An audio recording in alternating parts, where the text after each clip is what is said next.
Nicée, cité aux 240 tours, capitale du sultanat seldjoukide d'Anatolie, à 3 jours de marche de Constantinople, sa proximité inquiète l'Empire depuis 16 années. Nicée, autrefois chrétienne, l'Empire n'a pas su la garder. Le sultan Kilij Arslan saura-t-il la défendre? Lui qui combat sur un autre champ de bataille, lui qui daigne à peine regarder, écouter son messager venu lui annoncer qu'une nouvelle armée franque se dirige vers sa belle Nicée? C'est vrai, il connaît. Néanmoins, comme tu es un guerrier consciencieux, Kilij Arslan, tu délègues une petite cinquantaine d'hommes, en reconnaissance ou pour exécuter la besogne. En effet, cela devrait pouvoir suffire.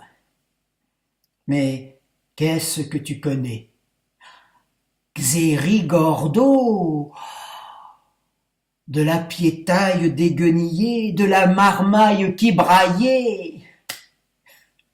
Je ris de ton crapuleux triomphe, Kilij Arslan, comme je ris de ton pompeux surnom, Rouge Lion. Rouge comme le sang du massacre qui coule dans tes veines.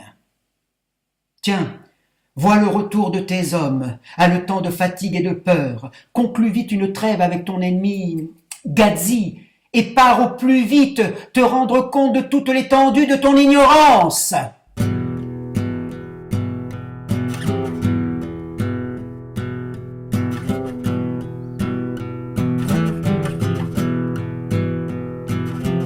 Du haut de cette colline, ton corps est glacé d'effroi à la vue de toutes ces fourmis qui s'activent avec énergie et discipline à déplacer des machines de guerre destinées à investir ta belle Nicée.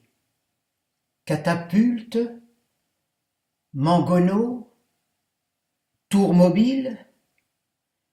Prends conscience de ce que tu découvres, Kilij Arslan. Ça, c'est une armée. Aujourd'hui n'a rien de comparable avec hier. Hier, Xérigordo, forteresse maudite, faite d'hommes, de femmes, d'enfants et de vieillards retranchés et sans défense. Ô Xérigordo, forteresse maudite, les puits d'eau se situaient tous à l'extérieur. Comme il fut facile de cueillir vos têtes. Misérable piétaille, votre mort n'aura pas été inutile. Votre mort méritée pour absence de raison est en train de leurrer la belle assurance du sultan, persuadé que tous les Francs sont du même acabit.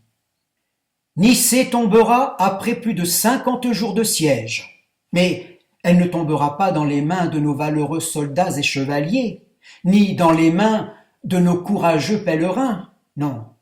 Elle tombera dans les mains de l'empereur sans qu'il ait eu à suer sang et eau. Frustrante victoire. Dans le camp des pèlerins, la colère gronde. Plus de 50 jours de siège en vain. Aurait-il dressé la table, souvent le ventre creux, pour être mis à l'écart et se contenter de miettes? Alors il crie à la révolte, à l'injustice, à la trahison. Tous se déportent vers le général Tatikios. Le général Tatikios a été désigné par l'empereur pour accompagner l'armée franque. C'est sa modeste contribution à l'entreprise. Mais le dessein du Basileus est tout autre. La présence du général grec dans l'armée franque permet de faire respecter le serment. Alors la meute enragée s'apprête à lui bondir dessus, mais le sire Bohémond de Tarente s'interpose et dompte la meute avec autorité.